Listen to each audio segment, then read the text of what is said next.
In a woman's journey to self-discovery and freedom from suffering, middle of the 7th chapter, our protagonist just had her 3rd lesson from her guru, Siddh, who was secretly an incarnation of divine consciousness, Shiva.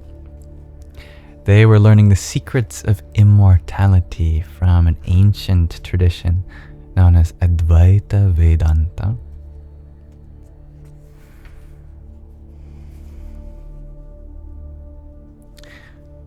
"I have tickets to a concert tonight," I said, taking a friendly, familiar tone. "A fundraiser for last year's flood victims. Part of my job, networking. Would you like to join me?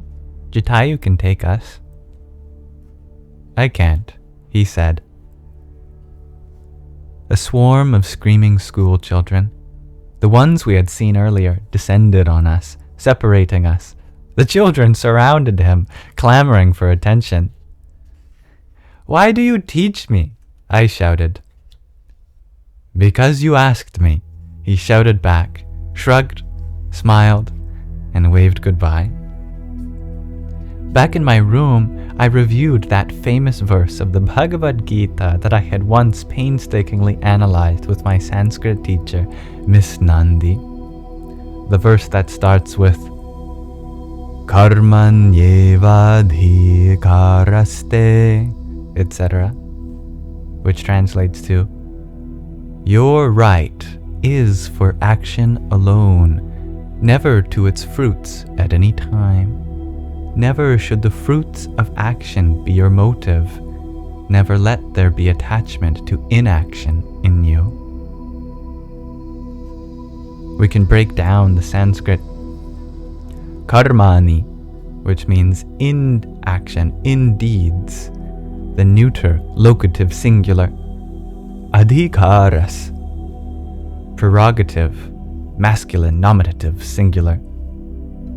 Te means thy, genitive, singular. Karma phala hetus, motive in fruit of action, a tatparusha compound. Bhus, it should be, an aorist injunctive, and ma, not, never, prohibitive. I was proud of my grasp of the grammar, but frustrated by my lack of understanding and possible misunderstanding of the teaching itself. The concert that evening was held on the outskirts of the town. A portion of an unplowed field had been cordoned off by an arrangement of bamboo posts strung with twinkling colored lights and partially roofed over with canvas sheets that fluttered in the breeze. At one end was a stage with a purple velvet curtain drawn close. At my insistence, Jatayu had made it there exactly on time, as stated in the invitation. But no one else had bothered, and I sat alone for the better part of an hour. Gradually, NGO representatives and government officials straggled in and filled the seats around me, the VIP section. At the rear, rowdy young men gathered in clumps, openly swilling beer and whistling at any woman who passed by. I had placed my handbag on the seat next to me and scanned the crowd in hope that Siddh had changed his mind and would come. Instead, there was Hari, making his way down the aisle toward me, and salaming to the crowd like some minor potentate or potentate. No one took notice. I moved my bag. "Harry," he said, "we met the other day." "Hari," I corrected. "I met your wife, Padma. She gave me tickets." He grinned, took the seat I had reserved for Siddh, and was about to respond when the purple curtain was tugged aside by 2 boys pulling hard on ropes and pulleys that shuddered and creaked. A deity smothered almost entirely in a pile of marigolds and jasmine, with 2 protuberant red eyeballs peering out, took up one side of the stage. Opposite were 2 musicians tuning their instruments, a tabla and a sitar. A bare-chested priest with the usual ash markings bustled in, muttered a few prayers, threw some flowers at the deity, and left. After a brief interval, a very fat man in a tight Nehru jacket lumbered in and proceeded to read from a torn piece of paper. But the static of the microphone and the boos and catcalls from the rear made him unintelligible. He held fast, even taking on a call of his cell phone midstream, completed his speech, carefully folded the piece of paper, and made a dignified retreat. Immediately following was an elderly, heavily made-up woman. Rouged cheeks, red lipstick, and thick mascara, who was listed in the program as Doyenne. I don't know how to pronounce this word. Doyenne of Hindustani classical music. Clearly very important.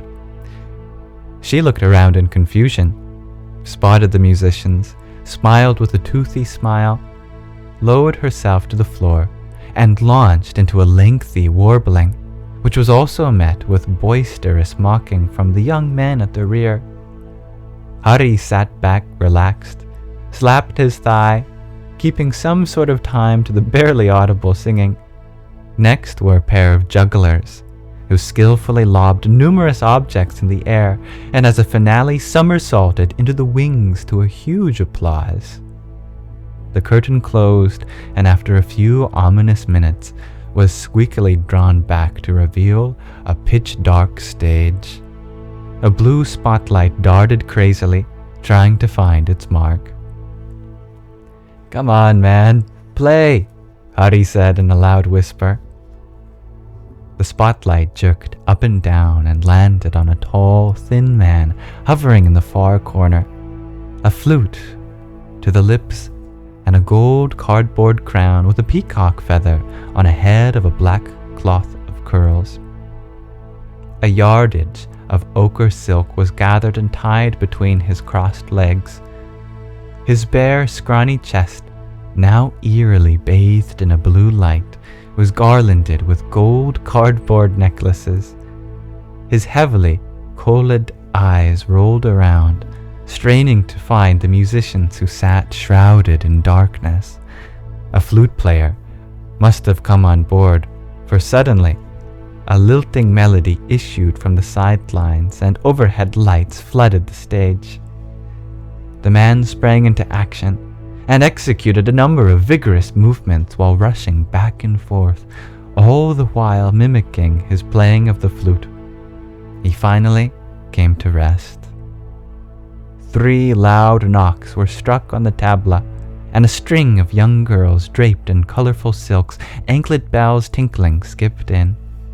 They danced around the man, chasing him, trying to capture him, but he eluded them. The blue god and his gopis.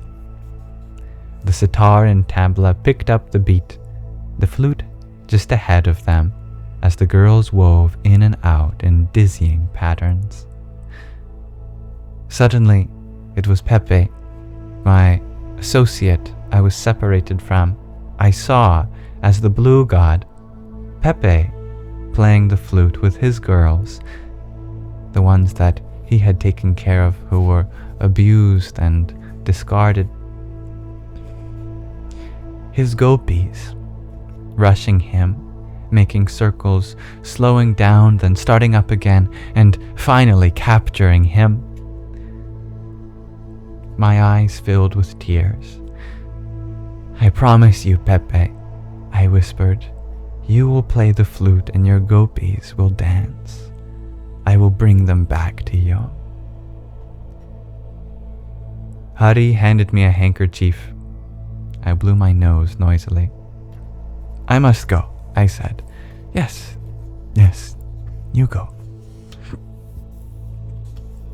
That's the end of the 7th chapter. But in between chapters is another layer to the story, for our dear protagonist is not just an American woman, but secretly the divine mother of the universe, who has forgotten her true self.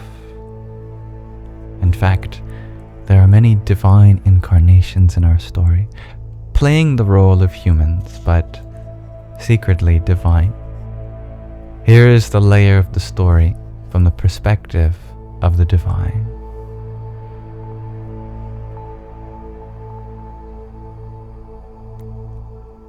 Far south of the city of Rishikesh, at the refugee camp across the road from the convent of the Sisters of the Poor, which our protagonist and her associate worked at, Harry and Pepe, as they called themselves in this yuga, this age, lounged at a coconut vendor's stall. Pepe, aka Sri Krishna, was sprawled on a pile of husks that the coconut vendor had fashioned as seating for his customers. For Harry, Lord Vishnu, clearly an important personage in his dapper suit and silk shirt, a folding metal chair and a small table were produced. The coconut vendor expertly dehusked 2 coconuts, sliced open the top of each, and poured limpid coconut water into 2 tall glasses. Then he carved out the soft, translucent pulp into 2 bowls made out of yellowed banana tree leaves and placed a plastic spoon in each. "What a name you chose for me," Pepe grumbled as he swallowed the cooling coconut pulp. "You chose it yourself. You and I are one," Harry pointed out with irritating logic. "I'll be glad to make my exit," Pepe said, now that he has finally made an appearance. Being her caretaker has not been easy. To see her suffer. Pepe slurped down the coconut pulp and rose. "I have to go. The girls are expecting their ice cream."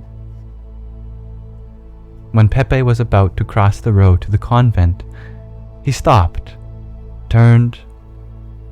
"Has Ganesha come yet?" he asked. "Not yet," Harry said. Both knew that nothing could begin without the auspicious one.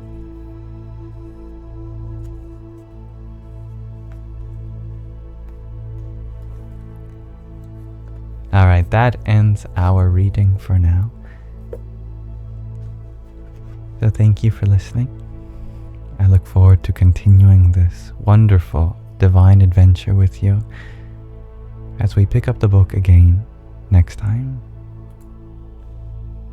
Namaste.